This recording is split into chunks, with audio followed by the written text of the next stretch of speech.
سڵاتان لێ بەڕێزان من کاردۆکەری ڕەشی لە ناوەنی توێژنەوەی سبەی لە خزمەتتان نابین ئەمڕۆ وەکو یەکەمی مێزگردی ساڵی نوێمان لە ساڵی 2026 ئەمە دەستپێکی کارەکانمانە بێت لە ساڵی 2026 خوار بێ بۆ هەربار لەم ساڵات چەندین کارێکی ئەکادیمی بەرهەمی ترمان ئەبێت بۆ مێزگردی ئەمڕۆ هەوڵ ئەدەین تیش بخەینە سەر کورد لە ڕۆژەڵاتی نوێدا یاخود ئەو دۆخەنەوەی کە ئەمڕۆ لە ڕژڵاتی ناوەڕاستە دروست بە بەتایبەتی لە دوای حوتی ئۆکتۆبەر بە دواوە بۆ باسکردنی ئەم بابەتەی ئەمڕۆ کە بمانەوێت لە پێگەی کورتێ بگەین بزانین ئایا کورد لە هەر چوار پارچەکەی کە ئێستا هەیە بەڕووچوو ئەڕوات ئەو دۆخی کە ئێستا ئەگوزارێت ئایا کرێت چی لێ بخوێنینەوە داهاتووی کورد لە هەر چوار پارچەیە لە چه ئاڕاستەیەک ڕاو بە چێ ئامانجێگەگات بۆ ئەمە بەستە بەڕێزان بەڕێز دکتۆر ڕابەرتەڵات بەڕێبەری ناوەنی توێژنەوەی سبەیمان لەگەڵایە وەروەها بەڕێز کاک دکتۆر ئەنوەر محەممەدمان لەگەڵایە بەڕێزە نەزانەوەی گەشەپێدانی مرۆیەوە وەروەها بەڕێز کاک دکتۆر جەلال حەسەن لە زانکۆی سلێمانیەوە بەڕێزان ڕاگری کۆلێژی زانسەڕامیارەکانیشە وەروەها بەڕێز کاک دکتۆر سەروەر عەبدوڵڵامان لەگەڵایە بە هەماشەوە ئەویش بەڕێزیان لە کۆلێژی زانسەڕامیارەکان زانکۆی سلێمانی وەروەها بەڕێز کاک بینەر کوردیشمان لەگەڵایە بەڕێزیان توێژەرە و لەگەڵمان هەبێ بۆ ئەم بابەتەی ئەمڕۆ هەوڵە دەین بۆ هەر بەڕێزێکیان کە تایتڵێکی تایبەت بەخۆی هەیە تۆپیکی تایبەتی هەیە کە بتوانێت لەسەر ئەو تۆپیکە لە ماوەی 7 دقا بۆ 10 دقا بابەتەکانمان بۆ ڕوونکاتەوە من دەچمە خزمەت بەڕێز کاک دکتۆر ئەنوەر ئەمەوێت لە بەڕێزیان لەوە دەست پێ بکەم سەرەتا بتوانێت ئەومان بۆ ڕوونکاتەوە ئایا ئەو سەر هەڵدانەی کە هەیە ئێستا یاخود ئەو هەوپەیمانێنوانی کە ئێستا هەیە لە وڵاتی ناوەڕاستە چۆن بتوانین لی تێبگەین چۆن بتوانین بیخوێنینەوە بە تایبەتی لە دوای حوتی ئۆکتۆبەرەوە ئەو کارلێکە چی ئەبێ بەرامبەر بە دۆزی کورد ئەگەر کورسانی باشوور وەربگرین بە نمونە وەروەها ڕۆژئاوا وەروە کورسانی باکوور و کورسانی ڕۆژهەڵاتیش کاکتۆرجیان فەرموو. زۆر سپاس مامۆستا کاردۆ سپاس بۆ سنتەری سبەی خۆشحاڵم لەگەڵ هاوڕێیانی بەڕێز مامۆستانی خۆشەویستە ئەمڕۆ پێکەوە گفتوگۆی تەوەرێکی گرنگەکەین لە ڕاستیە کە هەم بۆ پلە یەکەم بۆ کوردستان گرنگە بۆ کورد گرنگەوە کوونەتەوە و بۆ ناوچەکەش بە شێوازێکی گشتی ئەمە لە بەردەم گۆڕانکاریی گەورەی جیهانیان بۆ ئەوەی کات بە فیڕۆنەیەم لە ڕاستیە ئەوەی کە لە ئاستی ناوچەکە ئێستا باس لە هاوپەیمانیتی نوێ ئەکرێ ڕۆژەڵاتی ناوەڕاستی نوێ ئەکرێ ناکرێ دای ببڕین لە ئاستە جیهانی و نێودەوڵەتیەکە تیشکێکی خێرا بخەمە سەر ئەوەی کە چی لە جیهانە ڕوئەدا وا ئەکا کە ڕۆژەڵاتێکی ناوەڕاستی نوێمان هەبێت ڕاستی ئەمە جەنابتان زانن پێویست ناکە ئەو شتانە دووبارە بکەمەوە کە بە لە سەردەمی ترامپ ئاژین ترامپ تەنها سەرۆکێک نییە بۆ ئەمریکا و تەنها بڕیارەکانی کاریگەری لەسەر ئەمریکا و تەنانەت هاوپەیمانەتەکانی نیە بەڵکو کاریگەری لەسەر هەموو جیهانی هەیە ئەو مۆدێلەی کەوا ئەکا تەواوی سیستمی نێودەوڵەتی و سیستمی لە دوای جەنگی جیهانی دووەمەوە لەسەری ڕێکەوتنی جیهانی لەسەر چێ بە ناوی سیستمی کۆلەکتیڤ سیکورەتی ئاسایشی بە کۆمەڵیان ئەمنی جەماعی کە لەسەر ئەساسی ئەو مەبدەئە دانراوە کە هەر دەوڵەتێک لە پێناو سیستمەکە و سیستمەکەش لە پێناو دەوڵەتەکە بەو شێوازە کارەکە ئەمڕۆ ئێمە لە بەردەم سیستمێکی جیهانیان کە ترامپ چی بە باش بزانێ ئەوە ئەکا و لەژێر ناونیشانی گەورەی دووبارە ئەمریکا گەورە بکەینەوە مەزن بکەینەوە ئەوەی کە تۆماس فریدمان ئەڵێ لە ڕاستیە ترامپ ناوێت ئەمریکا گەورە بکاتەوە سیاسەتەکانی ئەوەیە چۆن ترامپ گەورە بکات بە کوردی خۆمان لە بریەوەی بڵێن لە پێناو ئەمریکایە نییە لە پێناو ترامپایە و ئەمە وا ئەکا کە تۆ ئیتریەیتە خوارە شۆڕە بێتەوە لە ئاستی جیهانیەوە بۆ ئاستی هاوپەیمانەکانی ئەمریکا بۆ ئاستی ناوچەکە من بەس بۆ تێشخستنە سەر ئەمە باس لە دوو هاوپەیمانی نزیکی ئەمریکاکەم کەنەدا و بریتانیا کەنەدا لە ڕووی جوغرافی لە ڕووی هاوپەیمانیتی لە ڕووی مێژویەوە نزیکەکەی لە ئەمریکا وەصف ناکرێ ئەوەندە نزیکە بەڵام چاوتێبڕینەکانی ترامپ لە کەنەداواکە سەرۆکوەزیران ماکارنیکە لە داڤۆس لەم ڕۆژانەی پێشوا قسەیەکی ئەڵێن سپیچی سەدەی 21 تا ئێستا ئەگەر لەم بەقوەتر نەوترێت کاڵێ ئەمە و سیستمێکی ئامانزانی ڕێساکان کۆتایی پێهات ئەوە کەنەداوەکو دەوڵەتێکی مامناوەند دەوڵەتێکی بچووکیش نییە لە ڕاستیە مراجعی خۆیە کاتەوە ئەڵێمە گەڕینەوە سەر ئەو لۆجیکەی سۆسیدیسکە وت بەهێزەکان ئەوە ئەکەن کە ئەیانەوێ لاوازەکان جەبێ ملکەچ بن ئەوە بچەژن کە لە لاوازیانە تووشیانە بێ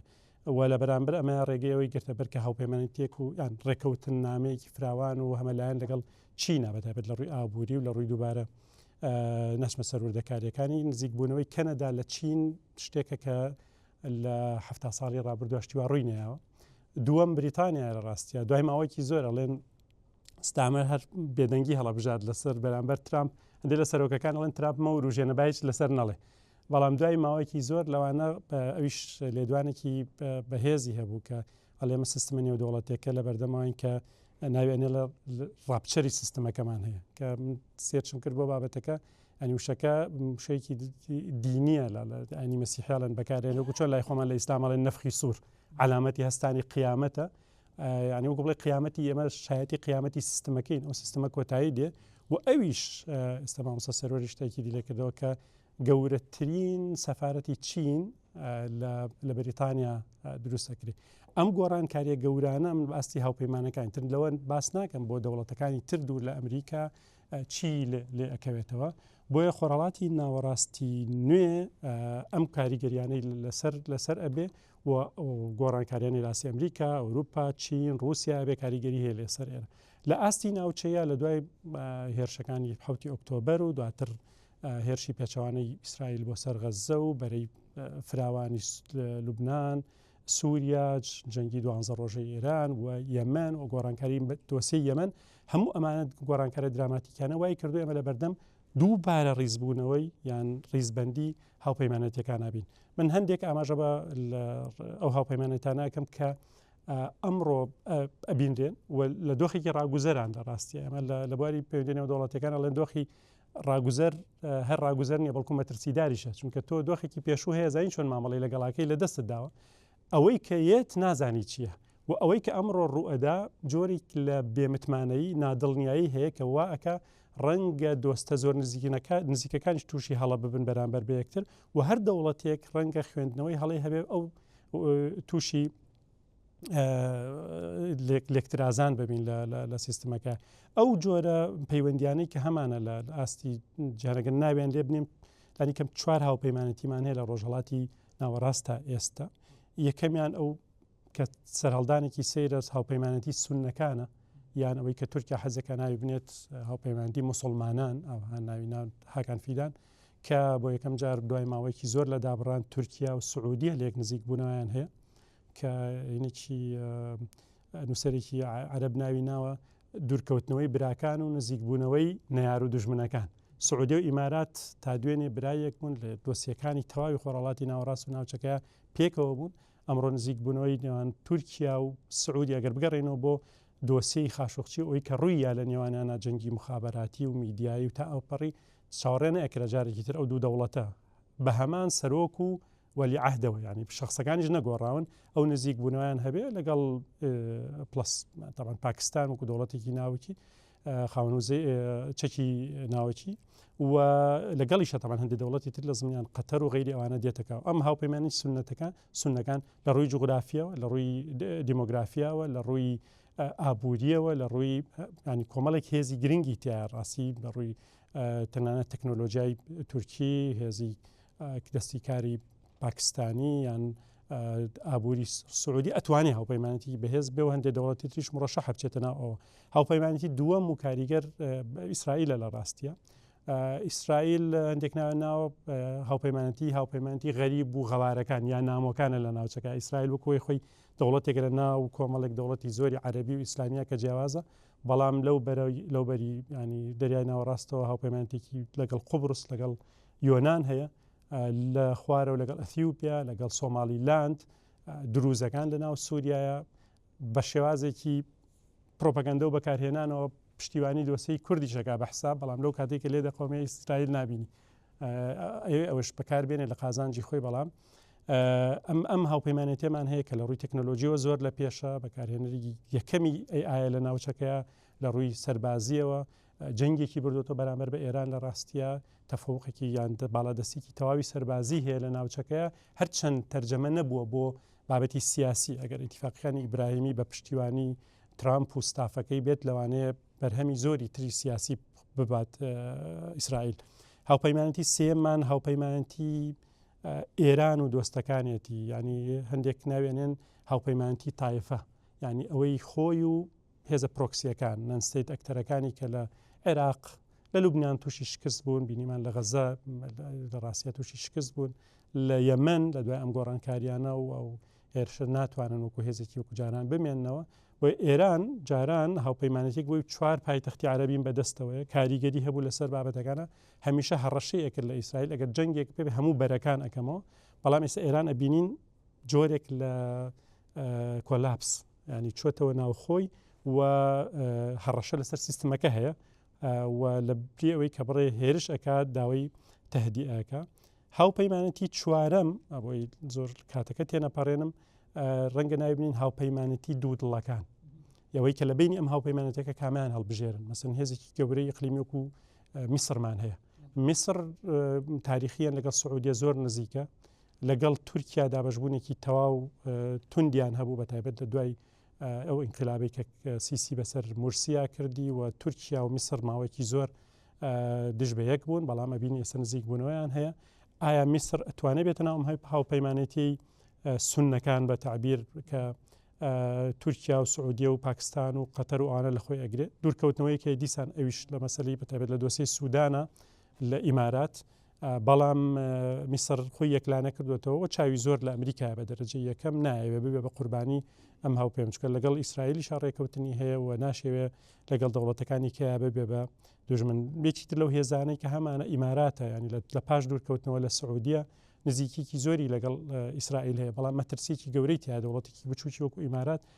مەهمەکان بەهێز بێ لە ڕووی استیخبارات و لە ڕووی پارە وانەوە، بەڵام لە ڕووی جوغرافیەوە ئەو توانایی نابێ. ئەگەر سعودیە و وڵاتەکانی تری خەلیج لە ئەزمموی پێشووی قەتەرمان هەیە کە دەوڵەتە خەلیجیەکان ویستیان بیخنکێنن، ئەگەر تورکیا نەبوایە، ئێران نەبوایە، قەتەر فەوتا بوو. بۆیە مەترسی تایە ئەگەر بە تەواوەتی یەکلا بێتەوە، ئەویش ینی نزیکێکی تەواوی هەیە لە ئیسرائیل، لە سۆمالیلاند و لە سوودان و لەوانە لە دۆسیی تەنانەت لیبیاشە لەو نزیکە، بەڵام ڕەنگە بە کاریگەری سعودیە و میسر و ئەوانە ئەویش ینی جۆرێک لە خۆی یەکلا نەکاتەوە لە نێوانیانە.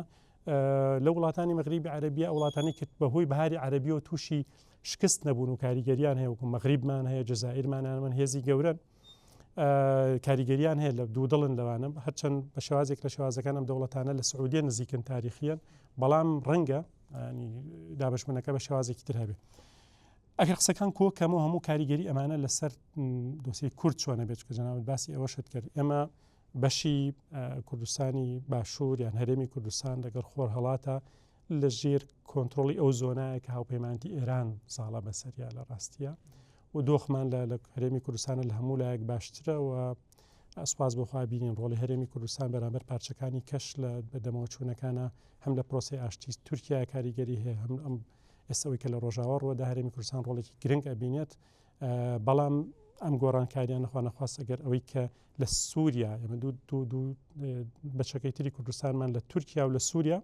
باکوور و خۆراوە لە ژێر هەژمونی ئەو زۆنایە کە تورکیا تیا هەژمونی هەیە. ئەگەر پرۆسەی ئاشتی ینی لە تورکیا سەر نەگرێ و ئەم ڕێکەوتنێک کە ئەمڕۆ لە نێوان حکوومەتی دیمەشق و هەسەدەیە هەیە سەر نەگرێ، مەترسێکی گەورە دروستە بێت و ئەمە کاریگەری ئەبێ لەسەرەوەی ئەگەر لە عێراقا جۆرێک لە گەڕانەوەی سونەکان یان لێدانی ئێران هەبێ و ئەمان تووشی شکستێ بن، هەرێمی کوردستانیش ڕەنگە ئەکەوێتە سەرەوەی کە گۆڕانکارێک لە عێراقا ڕوو بدات. بە چەند سانیەک چی بکرێت بۆ ئەمە باشە، ینی بێگومان لەم کاتەیە لە هەموو کاتێکی تر زیاتر پێویستمان بە خوێندنەوەی وردی واقعەکەیە، نزیک بوونەوەی هێزە سیاسەکانە پێش هەمویان لە هەرێمی کوردستانە، دواتر لەگەڵ پارچەکانی کەیە و هاماهەنگی و تەنسیق لەگەڵ ئەو هاوپەیمانەتی کە پێشتر کورد لەگەڵ یا شەڕی داعش و ئەوانی تری کردووە ئەوروپیەکان و ئەمریکیەکان. تقریبان ئەوە وێنەیەکی گشتی هەدارم زۆر لە کاتەکە تێنەبارێت. سپاس بە جەناب. خۆش بیت جان. ئەسمەلای کاکتۆر ڕابەر بەڕێزیان بۆ ئەوەی خاتە سەر ئەو گۆڕانکاری جیۆپۆلیتیکی لە وڵاتی ناوەڕاستە ڕوویداوە کە شێوازێکی زۆر خێرا و تا ڕادەیەک ڕادیکاڵی ڕوویداوە. ئەگەر لەوە سێ بکەین لە کاتی فشارەوە کورد بێتە قوربانی کاگیتۆر، چۆن کورد لە وڵاتی ناوەڕاستە بخوێنینەوە؟ ئەگەر بەڕێزێک دەرفەتمان بیتی و قسە لەسەرەوە بفەرموو. زۆر سپاس بە خێراتنی هەموو دۆستانەکەم. من باسەکەی خۆم لە 4 تەوەرە کورت دەکەمەوە، هەوڵە دەم ئەنجامگیریەکیشی بۆ بکەم بە پرسیارێکیش دەست پێکەم کە بۆچی لە ماوەی 100 ساڵی ڕابردوودا وێڕای گۆڕانکاری ئایدۆلۆژی وەڕای گۆڕانکاری لە سیستەمەکانە هەمیشە نەخشەی مامەڵەکردن لەگەڵ کورد نەگۆڕ بووە یا هەمیشە نەخشەی مامەڵەکردن لەگەڵ کورد ئەگەڕێتەوە بازنەی یەکەم بازنەی پێش گۆڕانکاریەکان یا سەروبەنی گۆڕانکاریەکانە ڕاستی ئەمە پرسیارێکە ئەبێ لە ئاسیا بوەستین کە پێم وایە ئەگەر بە مێژووی نوێ و کۆنا بڕۆینەوە هەمومان لە ئاسیان پرسیارەیە ئەتوانین کۆمەڵێک وەڵاممان هەبێ وەڵامەکە ئایا ئەوەیە کە پەیوەندی بە بەدبەختی کوردەوە هەیەوەتە ئێمە هەر تەنها میلەتێکی بەدبەختین و بەرشانسیە یان نەخێر ئەمە حکمی جیۆپۆلیتیکە یان ئەمە دیزایانی ژیۆپۆلیتیکە لە ئەساسدا گەڕانەوەی کورد بۆ هەمان نەخشەی مامەڵەکردنی تەحجیمکردن و لە باربردن و لە ناوبردن و شەڕی ئابووری و شەڕی سیاسی و شەڕی ئیتنیکی پەیوەندی بەو بەشەوە هەیە کە ئێمە لە جیۆپۆلیتیکێک لە جوگرافیایەکی سیاسی دیزاین کراوە ئەژین ئەم جوگرافیا سیاسی دیزاین کراوە هەمیشە وەکو ناوچەی پەسار یان بافەرزۆن یان ناوچەی پارێزەر مامەڵی لەگەڵ کورد کردووە لە مێژووی نوێدا ئەم ناوچە ئەم ئاخناندنی کورد مامەڵەکردن لەگەڵ کورد وەکو ناوچەی پەسار وەکو بافەرزۆن لە سایکسبیکۆ دەست پێەکە لە مێژووی کۆندا ئەگەر بگرێنەوە بۆ مێژووی دێرینیش کە ناچینە سەری بەڵام ئەتوانی بڵێن لە چاڵدێرانەوە دەست پێکە لە 514ەوە کە ئەو کاتە لە بینی سەفی و عوسمانەکانە بەڵام ئەمە باسی منوشینەکانە ئەمە باسێکی دیکەوە ئێمە لەسەر مێژووە مۆدرنەکە قساکەم ئەم ناوچەی بافەرزۆنە ئەم ناوچەی پەسارە ئەم ناوچەی پارێزاریە هەمیشە کوردی وەکو ئاکتۆر تەمەشا نەکردووە کوردی وەکو ئینسترومنت وەکو ئامراز تەمەشا کردووە ئامراز بۆچی ئامراز بۆ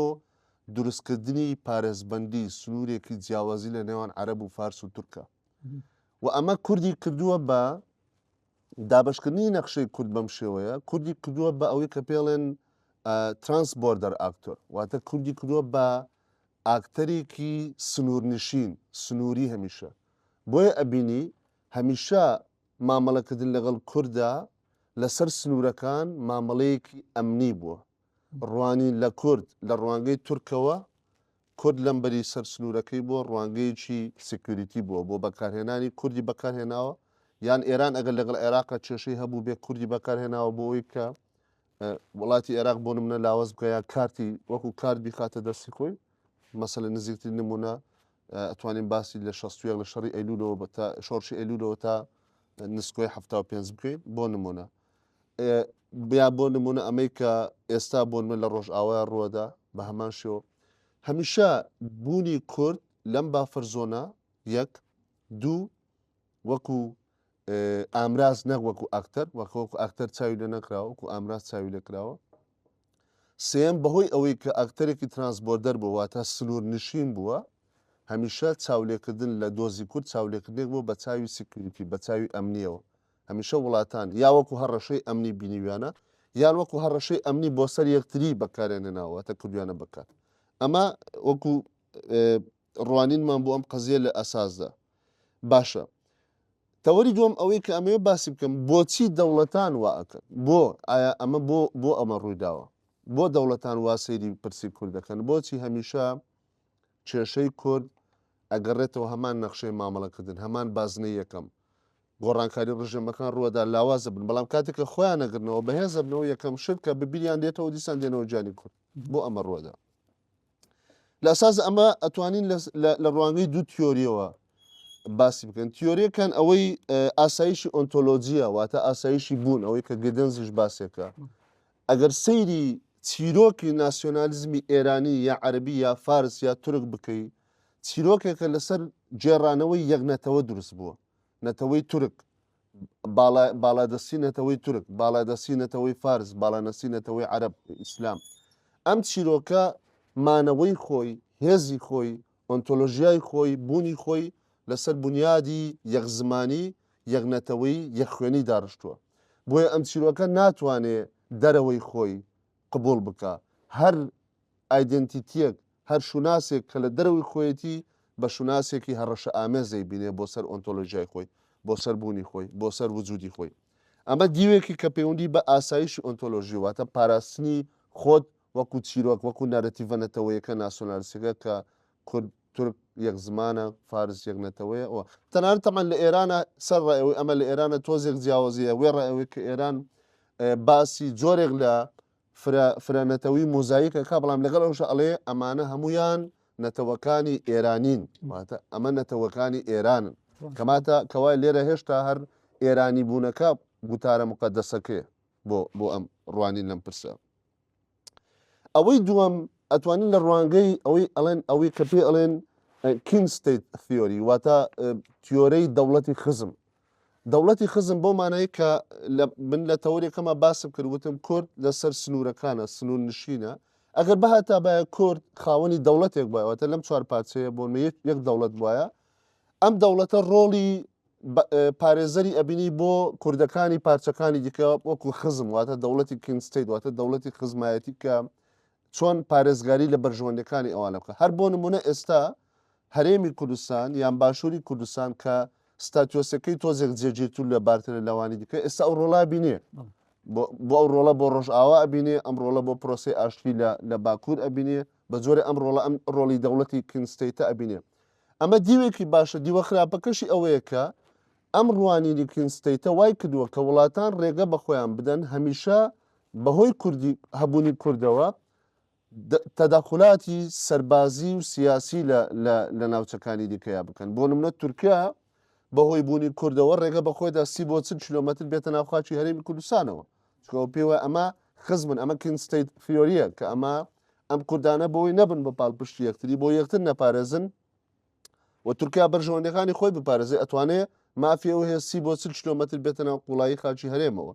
بۆ ئەفرین و بۆ ناوچەکانی ڕۆژئاواش هەمان شت بەکارێنێ هەمان مۆدل بەکارێن بەیانی ڕەنگە ئەگەر گۆڕانێک لە ناوچەکە لە ئێرانە لە ڕۆژهڵاتە ڕووبدا بە هەمان شێوە ڕەنگە هەمان مۆدل دووبارە بێتەوە ئەمەش بۆ خۆی یەکێ لەو تێگەیشتانەیە کە هەمیشە ئەمە یەکێک بۆ لەو کێشانێک کە ئێمە لە ناوچەکەیە دەست و پەنجەمان لەگەڵی نەرم کردوە بەردەوام ڕوبەڕووی ئەبینەوە ئەم لۆژیکە ناگۆڕێ لۆژیکێکی جێگیرە تەوەری سێم کە بۆ ئەوەی کە وەکو ئەڵێ دەستە چەورەکەمان هەمووی باوانی تر نەسڵینەوە پەیوەندی بە حاڵی ناوخۆی خۆمانەوە هەیە ئەمەشیان ستیڤن دەیڤید تیۆرێکمان هەیە لە سیاسەدا پێڵێن ئۆمنی بلانسینگ واتە باڵانسی ڕاگررتنی باڵانسی هەمەلایەن یان گشتگیر ئەمەیان بۆ زیاتر بۆ وڵاتانی ئەوەی کە پێڵە وڵاتانی جیهانی سێم وڵاتانی دواکەوتوو لە ڕوو سیاسیەوە بەکاردی ئەم تیۆریە کە تایە ئەڵێ سەرکردەی ئەم وڵاتانە زیاتر لە دوژمنی ناوخۆیی ئەترسن وەک لە دوژمنی دەرەکی زیاتر نیگەرانن لە دوژمنە ناوخۆیەکانیان وەک لە دوژمنە دەرەچەکانیان بۆیە بۆ لە ناوبردننی دوژمنە ناوخۆیەکانیان بۆ یەکلایکردنەوەی هێزی خۆیان لە ناوخۆیە پەنا ئەبەن بۆ دوژمنە دەرەچەکانیان ئەمە یەکێک بۆ لەمانەی کە ئێمە لە هەرێمی کوردستانەوە تەنانەت لە پارچەکانی تریشە خۆمان لەبەریدا بینیوەتەوە قەرامەی کە ئەگەر باسە داینامیکی ناوخۆی سیاسەتی هەرێمی کوردستان بکەین ئەمە ڕوویداوە کە تا ئێستا بۆچی تا ئێستا مەسەلەن وڵاتێکی وەکو تورکیا کاریگەرە لە داڕشتنی داینامیکی سیاسی ناوخۆی هەرێمدا یا ئێران کاریگەرە یان ئەبیسین ئەڵێن ئێران لە زۆنی سلێمانی کاریگەرە تورکیا لە زۆنی هەولێری ئەوەی کە پێڵەن زۆنی زەرد و سەوز کاریگەرە ئەمە پەیوەندی بەمەوە هەیە کە ئێمە ناپۆچە ناوخۆیەکانمان هێندە فشۆڵ بووە هێزەکان سەرکردایەتە ناوخۆیەکانمان لەبەر ئەوەی لە پێگەی خۆیان دڵنیانە بوونە بۆیە هەمیشە بۆ لەباربردن یا لاوەزکردنی بربەرکارەکانی خۆیان یان نەیارەکانی خۆیان گەڕانەوە بۆ نەیاری دەرەکەیان بە باشتر زانیەوە کە ئەمە وەکو تیۆری بەسەر زۆری وڵاتانی جیهانی سێمە ئەسەپێ ئێمەش ڕەنگایەکی لە وڵاتانی کە لە ڕووی سیاست و حکومڕانی و هێشتا لە قۆناغی گەشەکردن داین تەوەری چوارەم بۆی کە لە کۆتایی باسەکە نزیکمەوە ئێستا چی ڕۆدا ئێستا ئێمە برادرن خەریکە لە دوای 2024ەوە خەریکە کورد ئیتر لە قۆناغی تەنانەت بەکارهێنان وەکو کارتی فشاریشەوە ئەچێ ئەپێسرێتەوە وەکو ساندویچ کۆتایی بەمەشتی واتە ئەمەی کە تا ئەمڕۆ سوودمان لێ بینیوە ئەوەی کە دکتۆر ئەنوەریش باسی کرد لە مەسەلی یەکلایبوونەوەی هاوپەیمانێتیەکان و گەڕانەوەی وڵاتان بۆ دۆخی جۆرێک لە ستەبیلیتی جێگیری و یەخستنەوەی ئەم هاوپەیمانێتیانە ئەمە وا ئەکە ئیتر کورد چیتر ئەگەر بێوێ کارتی فشاریش بێ ئەگەر بێ پرۆکسیش بێ ناتوانێت ببێ ئیتر ئەمە قۆناغی گواستنەوەی لە هەتا لە ناوچەی بافەرزۆنەوە بۆ قۆناغی ئیتر تەواو پێچانەوە بۆ نمونە لەوانە ئەتوانین باسی پرۆژەی ڕێگای گەشە پێدا بکەین ئەو پرۆژەیە کە ئێستا زۆر بە وردی ئیشی لەسەرکرێت لە نێوان بەغدا و ئەنقەرە ئەم پرۆژەیە بە ئەساسدا لە ڕووی ئابوووریەوە بەلای کوردستانە تێپەڕێەوە تا کوردستان بایەخی ئابووری بەتابە لە ئیبراهیم خەلیلەوە بایەخی ئابووری هەرێمی کوردستان لاتەریکەکە پەراوێزیخە لە ڕووی سەربازی و ئەمنیەوە ئەتوانێت ناوچەکانی وەکو شنگال و ئەم ڕێڕەوە کە ئێستا بەشێکی پەکەکە یان هێزە کوردیەکان کەتیایە دەستیان بەسراکن لە ڕووی ئەمنی و ئەمانە پاکە کاتەوە و بەگەیاندنێکی پێکبێستنەوە پردێکی سنی تورکمانیش دروستەکان لە منتیقەیە کە بە تەنیشتی کوردستان و ئەڕوا و لە کە پێڵێن کەناڵی وشکانی کە لە فاوە بۆ تورکیا ئەمە یەکێکە لەم مۆدێلانەی کە لە ئابووری بۆ ملمانەی ئابووری بۆی کە تۆ تحجیم بکەن و بتخەنە پەراوێزەوە ئەمە میتۆدە ئابوووریەکەیە و جگە لە میتۆدە سەربازی و سیاسەکانیش کە باسمان کرد کەوایە بۆ ئەوەی کە کورد کارتی فشار تا ئێستا کە کارتی فشار بووە بۆ ئەوەی کە لە کارتی فشارەوە و لە قوربانیەوە بگۆڕێ بۆ ئاکتەر و بۆ ئەوەی کە لە ئامرازەوە بگۆڕێ بۆ ئاکتەر پێویستی بەوەیە کە ئیش بکە لەسەر یەخستنەوەی خۆی لەسەر بنیادی دروستکردنی ئابوووریەکی جێگیر حکومڕانیەکی جێگیر و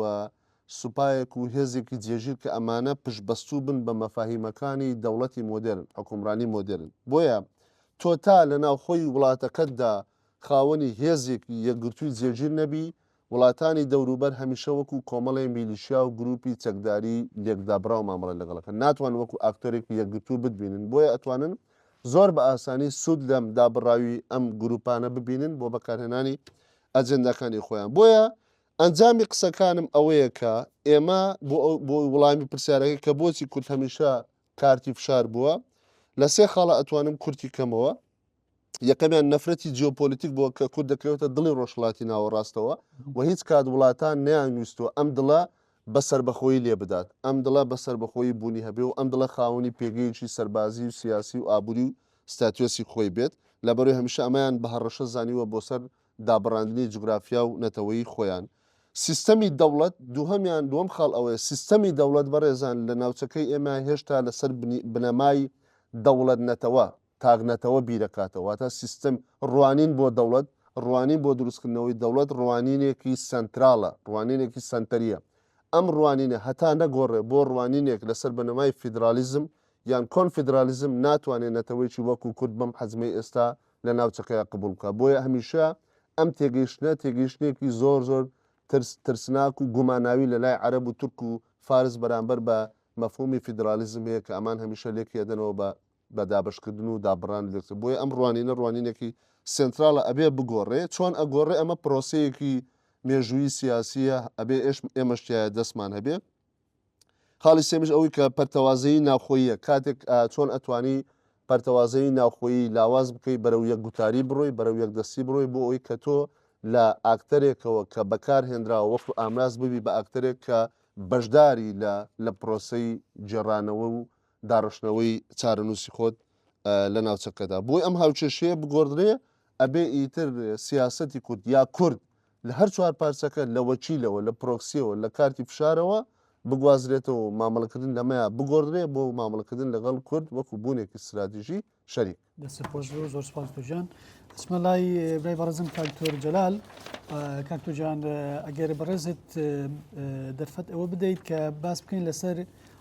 داهاتوی فدرالیزمی عێراقا هەرچەنە ئەوەی کاکتۆر ئەنوەر باسی کرد و کاکتۆر ڕابەر باسی کرد ئەتوانین بڵین ئەمە ئەو وێنەیەیە کە گۆڕانکاریەکان زۆر خێرا لە ڕۆژهەڵاتی ناوەڕاستە بەدە ڕۆژهەڵاتی ناوەڕاست کاکتۆر باسی کرد لە جیهانە و هەروە ڕۆژهەڵاتی ناوەڕاست و ئەگەر بینە عێراقەوە و کوردیش وەکو بەشێکە لە عێراق ئێستا ئایا تا چۆن بتوانین داهاتوی فدرالیزمی عێراق بخوێنەوە بەم هەموو گۆڕانکاریانەی کە ئەکرێ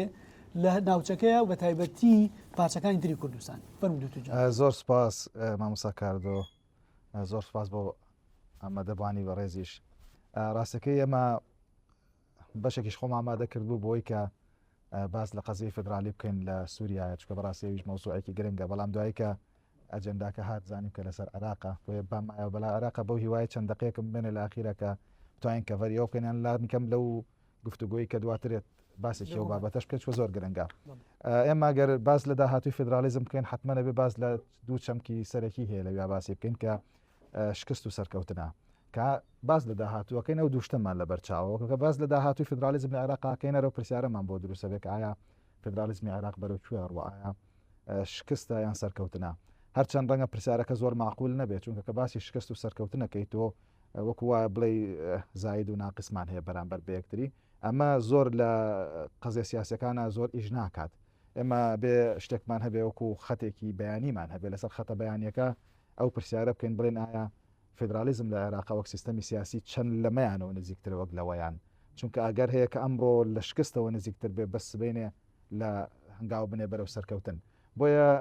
من دای ماڵە من پرسیارە وا بکرێ باشەکە بەنسبی داهاتوی فدرالیزم لە عێراق لە کام سەری سەرکەوتن یا خود شکستەوە نزیکە طبعا بۆی کە ئێمە لەم بابەتە حاڵی بین عادەتەن دووشتی سەرەکی هەیە کە ڕەنگە ڕەبتیان بە مێژووی فدرالیەوە هەبێت بەڵام زۆر گرنگن لە دیاریکردنی داهاتوی سیستەمی فدرالیا کە من ناون پرسیاری بۆچی و چۆن ینی ئەو پرسیارە بەرامبەر هەموو فدرالیەکان لە عالەما تقریبا ئەتوانین بڵێن ڕاستە بۆچی دروست بوون و چۆن دروست بوون ئەمە کاریگەری لەسەر داهاتوی فدرالیزم دروستەکە ئەگەر ئەمە بین بەسەر عێراقە بە باسی بکەین بۆ نمونە و بەراوردێکی بکەین بە یەکەم سیستەمی فدرالی کە ئەمریکایە عێراق بۆچی دروستە ینی بۆچی فدرالیزم لە عێراقا دروستە بێ لە بەرەوەی تۆ ململانەیەکت هەبووە تەمەنی نزیکەی 80 ساڵ بووە کورد و عەرەب وەگلایانی سەرەکی ئەم بابەتە و سوننە و شیعە و هەندێک بابەتی شوناسی ترمان هەبووە ململانەیەکە بووە کە بێمتمانەیەکی زۆری دروست کردووە قەومێک هەبووە گەلێک هەبووە کە ئەنفال کراوە بۆ نمونە جێنۆساید کراوە لە پێناوی دروستکردنی شوناسێکی عەرەبی هاوبەشە ئەم بێمتمانەیە لە دوای 2023 کە سیستەمە گۆڕێ ئەیانەوێت ئەم بێمتمانەیە و ئەو ململانە زۆرەی کە هەبووە جارێکتر وەری جێڕن بیکەن بە لە ڕێی سیستەمی فدرالیەوە ئەم بێمتمانەیە کەم بکەنەوە ئەمە ینی وەک بڵێ بۆچی دروست بووە بەڵام گە سەیری ئەمریکا بکەی بە نمونەوەکو یەکەم دەوڵەتی فدرالی کە سیرەکەی ئەم بابەتە ئیثنیە ئەم بابەتە ململانەیە لە ناو ئیشەکەیان نەبووە کۆمەڵێک کۆلۆنی هەبوون کە تقریبا 13 دانەبوون ترسێکی خارجیان هەبووە کە ئەو شۆڕشەی کردیان بەرامبەر بەریتانیەکان بە تایبەت لە مەسلەی باج لەسەر شەکر و هەندێک بابەتی تر پێیان باش بوو کە ئەگەر هەر 13 ویلایەتەکە یەک بگرن ئێستا کە بەریتانیان کردوتە دەرەوە گەر جیاجیابن ناتوانن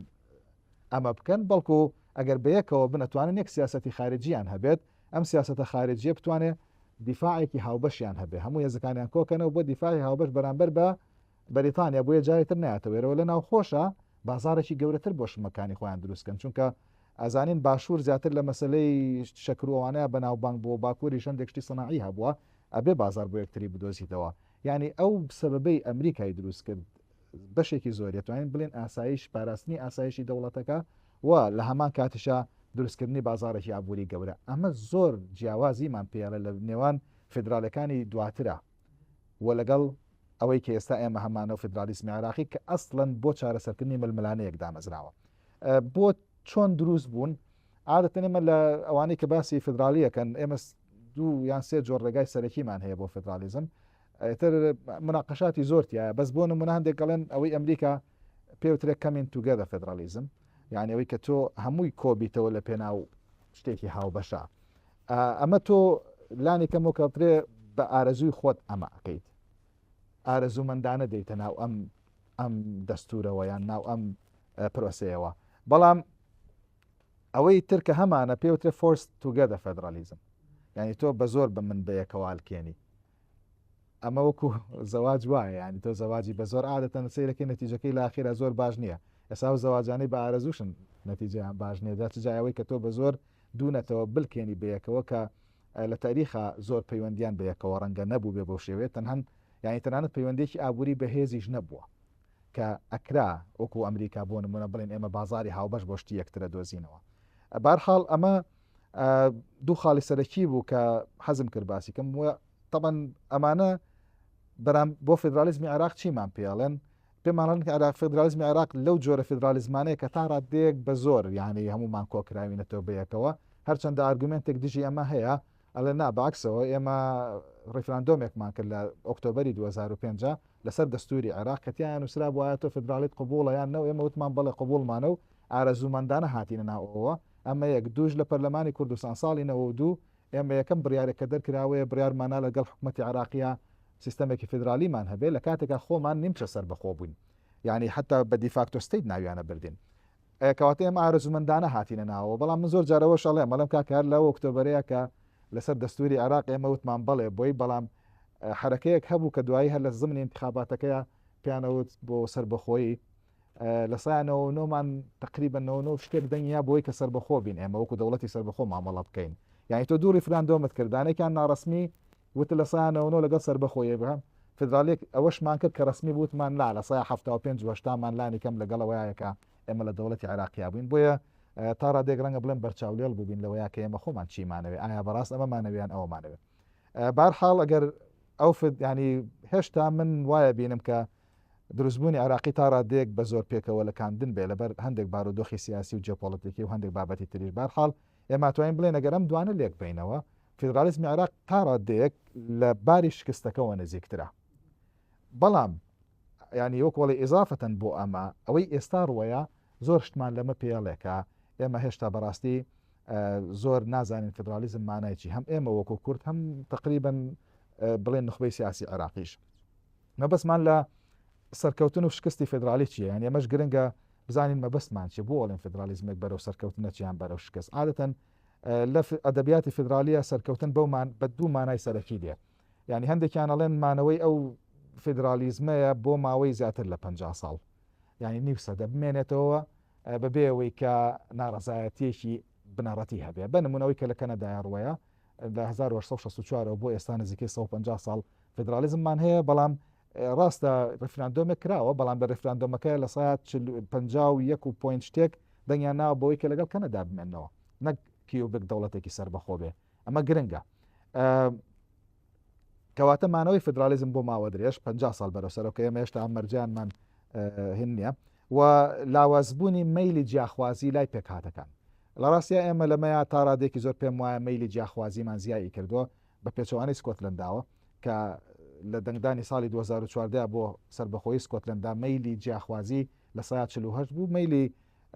مانەوە لەگەڵ بەریتانیای گەورەیە لە سایە 52 بووە کە ئەمە تا ڕادێک پێمانڵێت کە ئێمە هێشتا بەڕاستی بەرەو سەرکەوتنی فدرالی نەڕۆشتوین شکست چییە؟ شکست بەرەو مەرکەزی بوونە ئەوەیە کە جارێکی تر تۆ بتەوێ ئەم دەوڵەتی کە لەسەر بنەمای فدرالی دادناوە جارێتر بەرەو مەرکەزی بەریتەوە دەسەڵاتەکان لە دەستی مرکزە یاخودەوەی پێوترە دەوڵەتی فدرالیا کۆکەیتەوە دەوێت تێرمی دەوڵەتی حکوومەتی فدرالی بگۆری بە حکوومەتی مرکزی کە زیاتر ئێستا حتا سیاسیینی عربیش کە قساکەن هەروە قساکەن دایماڵێن حکوومەتی مرکزی و شکست بەمانە با بڵێن ئەو پەڕی ئەقساکەی بەمانای پارچە پارچەبوونی ئەو دەوڵەتە دێ و بوونە دوو پارچەیە بەهەرحاڵ من نەگەر لەمە زیاتر کاتتان نەگرم بەڵام ئەتوانین دوای مناقەشەی زیاتری بکەین کۆی گشتیەکەی ئەمە و ئەوەی کە لە ئێستاە گوزارێ پێمانەڵێن کە عراق زیاتر لە ئێستاە بەرەو شکست نزیکە لانی کەم لە بەرەوەی نەمانتوانیوە شوناسێکی گشتی عراقی بۆ هەموو پێکهاتەکاندا دروست بکەین کە ئەمە ئەسڵی پرۆسی دروستبوونی دەوڵەتێکی سەرکەوتووە. دەست خۆش بێت زۆر سپاسی توجان مەمنون ئەسمە خزمەت کاکتۆ سەروەر ئایا ئەکرێت وەکو هەرێمی کوردستان یاخود وەکو پارچەکانی تری کوردستان چی بکەین بۆ ئەوەی ئەو سامانە سروشتی کە هەیە وەکو کارتێکی فشار بەکاربێنێت کاکتۆ ڕابەر باسی لەوە کرد کە چۆن ئێمە بتوانین ماڵی ناوخۆی خۆمان ڕێک بخین ئایا چۆن بتوانین لە ڕێگەی زلێزەکانەوە ئەو زمانە بەدەست بێنین ئەکرێت ناسا ریسۆرسس ئەوەی کە هەیە لە غاز و نەوت ئەوانە وەکو کارتێک بەکاربێنرێ بۆیمان پارێزرێ سمۆڵستیتمان بینیوە قەتەرمان بینیوە وڵاتانی ترمان بینیوە ئایا ئەکرێت کوردیش بەو ئەقارە بگرە فەرمووتوجان بەڵێ دەستان خۆش بێ یاخوا زۆر زۆر سپاس بۆ بەڕێز دکتۆر ئەنوەر کاک ڕابەر کاک دکتۆر جەلال دەستان خۆش بێ یاخوا وەڵاهی من بەحسەکەم بڵێم ئەو شتەی ئەو تۆڵکەی کە هەمامەوێ بە سێ تەوەر دابەشیکەم تەوەری یەکەم دووهەمیان لەسەر سووریایە تەوەری یەکەمیان لەسەر سیاسەتی ئەحمەد شەرع و تەوەری دووهەمیان لەسەر مەسەلەی وزەیە لە سووریا تەوەری سێهەمیان مەسەر هەرێمی کوردستان ئەو پرسیارەی کە جەناب و ئەیکێت و ئینجا کۆنکلوژنی هینەکەی خۆم ئەو تۆڵکەی کە هەمە یەکێک لەو شتانەی کە بەڕاستی ئەمەیە باسی کەم سیاست و استراتیژێتی ئەحمەد شەرع کە چۆن توانی لەو ریژنال ئینتیگریشنی پێڵن یعنی چۆن توانی خۆی ئینتیگریت بکە لەگەڵ وڵاتانی کال تێڵکێشی ناوچەی بەڵێ یعنی ئەمەویانە گەورەکە ببینم ئەو بەراوردی کەم بە عێراق بۆ نمونە سێرکە یەکێک لەو استراتیژیانەی کردی دەرکردنی ئێرانیەکانە بە تەواوەتی لە سووریا و وشکردنی گەشتنی سیلاحە بۆ لوبناان کە ئەمە خواستی ئەمریکاش بوو ینی بەڕاستی ئەو وەدی هێنا و سێهەم خواستی وڵاتانی هەرێمی خواستی وڵاتانی نێودەوڵەتیژەوە بوو کە کۆتایی هێنان بە دروستکردن و هەناردەکردنی کتاغۆنەوە بەڵێ یعنی ئەمە هەموو وڵاتان ئەم استراتیژیان پێخۆش بوو لە سەرەتای دەست بەکاربوونی دووهەم شت کە استراتیژیت بەکاری هێنا تێکەڵبوونی سووریا لەگەڵ وڵاتە هەرێمیەکانە یعنی یەکەم جار ئێمە ومانزانی شتەکە پلانی تورکیا و هەر ئەو دوانە بە یەکەوە هاوپەیمانیان هەیە بەڵام قەتەریش هاتە ناوە دواتر سەردانی سعودی کردو سعودیش بوو بە دۆستی و کۆمەڵە کۆمپانیای سعودی ئێستا لە ئیشەکەن و 150 میلیۆن دۆلاری یا بە سووریا بۆ ڕاتب و قەزەی معاشی خەڵکووەمە مانە اینجا دوای ئەوە لە هەمووی ئەوە تر کە میسرش هاتە ناو هاوپەیمانیەکەەوە ێستا حالێن میسرش لەسەر و ینی لەگەڵ سووریا ئەوە بووە تێکەڵ بوو ینی جۆرێک لە ریژنال ئینتیگریشنی کرد بە پێچەوانەی عێراقەوە عێراق بینیمان لە ڕووی ریژنال ئینتیگریشنەوە تەنها پشتی بە ئێران بەستن و تەنانەت لە سەردەمی مەجلیسی حکومە کەسێک لە عێراقەوە چوە سەردانی ئێرانی کردووە وتێتی باشەوە ئێران لە ڕووی عسکەریوە لە ڕووی ئابووری و وەزعی لاوازە ئێوە بۆچی وڵاتێکی عەرەبی بۆ لەگەڵ وڵاتانی قەتەر و بەحرێن و سعودی و ئەمانە بۆ ئینتیگریت ناکەن بەڵام ئەحمەد شەرع لەوانە بەڕاستی بەژیری ئینتیگریشنی کرد لەگەڵ وڵاتانی دراوسێ لە پاڵ تورکیا سێرەکەی کۆمەڵە ینی مڵتیپڵ هینی هەڵبژارد وڵاتی هەڵبژارد و ئەو وڵاتانی کە لەگەڵ یا ئەو هاوپەیمانی کردوون هەمیان نزیکن لە ئەمریکا و هاوپەیمانیشن لەگەڵ ئەمریکا ئەمە یەکێک بوو لەو خاڵانەی وەکو خاڵی بەهێزی ئەو ئەحمەد شەرع خاڵێکی کە گرنگە پەلەماردنەدانی بەعسیەکان بوو ینی ئەو بەعسیانەی کە وتی ئێمە جیاوازی لە نێوان دوو بەعسی ئاکەین بەعسیە کە دەستی سوورە بە خوێنی سووریەکان و جەریمەی کردووە ئەین بەدادگا بەعسیەکیشی چی نەکردو با پێدانیشێت بە پێچەوانەی عێراقی شۆ بوو لەمایانە عێراق ڕۆژ پەلەماری هینیکە پەلەماری بەعسیەکانیە لە 2006ەوە تاوەکو 2007 عێراق شەڕی تایفی تیا بووە بەعسی کوژراوە و قانونێکی شەندە کرد بە قانونی ئیستیساس البەعث وابزانوانیە ڕگبوو ینی ئەمە بووە هۆی ئەوەی کە ئێمە لە ناو داخلی خۆشمان ئینتیگرێتمان نەکرد ینی ئەحمەد شەرع لەمایانە نازانێت سوودی لە ڕایشکارەکانی عقل بوون یا خۆی یاخود سوودی لە تەجروبەی عێراق بینی بە پێچەوانی عێراقەوە ئیشی کرد خاڵێکی کە یعنی گرنگ بوو بۆ مەسەلە هەر لەو تایبەت بۆ خاڵە سیرەکەی ئێمە هینمان کرد وەزارەتی ناوخۆ وەزارەتی بەرگری عێراق هەڵوەشێنراوە بە قەرارێک لەلایەن پۆل بریمەرەوە بەڵام ئەحمەد شەرع ئەم استراتیژێتی نەگرتە بەر یعنی بەڕاستی ئەوش خاڵێکی بەهێز بوو بۆ ئەو وتوانی زوو ینی مەسەلەن کۆنتترۆلی وڵات بکات تا ڕادەیەکی زۆر خاڵێکی کە ئەمەیان تۆزیەک جێگەی پرسیارە استراتیژێتی تەفاوس یعنی هەوڵی یاز پێش ئەوەی شەڕکە لەگەڵ کەمینەکان و لەگەڵ ئەوانەی کە جۆرێک لە جوداخوازیان هەیە بە ناوی جوداخوازی ئەڵێن یعنی هەوڵیدا یەکەم جار استراتیژی تەفاوز بگرێتە نێگۆشیشن بگرێت ئەگەر لە نێگۆشیشنەکە سەرکەوتو نەبوو اینجا بتوانێت شەڕ و دوای شەڕ وەسێنرا و دوای شەڕکردن دیسانەوە ئەمەش یەکێک بوو لەوانە هەرچەندە بەیان ملاحەزەی زۆری لەسەرە کە لەمایانە تا ڕادەیەکی زۆر سەرکەوتو نەبوو خاڵی دووەم ئەگەر بچمە سەری لەسەر مەسەلەی وزەیە لە سووریا یعنی ئایا سووریا وزەیەکی ئەوەی هەیە کە بتوان شەڕ بێت لەسەری بەڕاستی وڵاتە زلهێزەکە بچنەوێ ئەگەر بێت دابشکاری سەیری جغرافیای سووریا بکەین زۆربەی عەقدەنەوتیەکان لە ڕۆژهەڵاتی کێڵگەنەوتیەکان لە ڕۆژهەڵاتی سووریان یعنی لە 175 بۆ 85 لەوێ اینجا لە 186 بەرهەمهێنانیش هەر لەوێ وەکو یەدەک و وەکو بەرهەمهێنان لەوێ لە 2013 تەنها توانراوە یعنی تا 2013 تەنها توانراوە 380,000 بەرمیل نەوت ڕۆژانە بەرهەم بێنن 110,000 لەوێ بۆ بەکارهێنانی ناوخۆ ئەوی تری نێراوەتە دەرەوە یعنی ئەگەر بێت و سەیریکەین سەیری ئەرزش و قورساییکی وای نییە نەوت لەوێ بەڕاستی تەنها بەشی پێداویستی ناوخۆ کات و ئەتوانی 150 بەرمیلیە 100 بەرمیلیتریشی بنێریتە دەرەوە کە ئەمە لە جوغرافیای وزا یعنی قورساییکی بەو شێوە نییە بڵێ 150,000 بەرمیل و تا ملیۆنێکیش یعنی تا 500,000 تا ملیۆنێک اینجا قورسایی دەست پێەکە دوایەوە یعنی هەموو یەدەکی سووریا 2.5 ملیار بەرمیل ئەمە سەلمێنراوە بەڵام لە کاتێکە هەرێمی کوردستان ئێستا حالیە 9 ملیار بەرمیل سەلمێنراوی هەیە یعنی ئەگەر بێت و سێری ئەو بکەین و جیاوازیە زۆر هەرێمی کورسان زیاتر کورسایی هەیە لە جوگرافیای وزە تاوەکو سووریا. بەڵام یەکشت هەیە کە گرنگە مووقعی سووریا زۆر گرنگە. حالیانە شەڕەکە لەسەر مووقعی سووریایە کە ئێمە ئەزانین تۆڕێکی گەورەی بۆری غاز لەوێ منافەسەی لەسرە. یعنی مەسەلەن یەکەم جار ئێران ویستی لە خەلیجی فارسەوە کە پێڵە خەلیجی فارس لێوە بۆریەک ڕاکێشە لە 2016ەوە بێنێتە منتیقی کوردستانی عێراق و لە کوردستانی عێراق شۆ بچێتە سووریا و لێوە بچێتە سەر بەحری متەوەسط. بەڵام یعنی ئەمە هەم بۆ تورکیا زەرەر بوو، هەم بۆ یعنی مەسەلەن بۆ قەتەر مشکلە بوو، بۆ وڵاتانی خەلیج پێیان ناخۆش بوو و بەڵام سووریا و رووسیا ئەم شتیان پێخۆش بوو.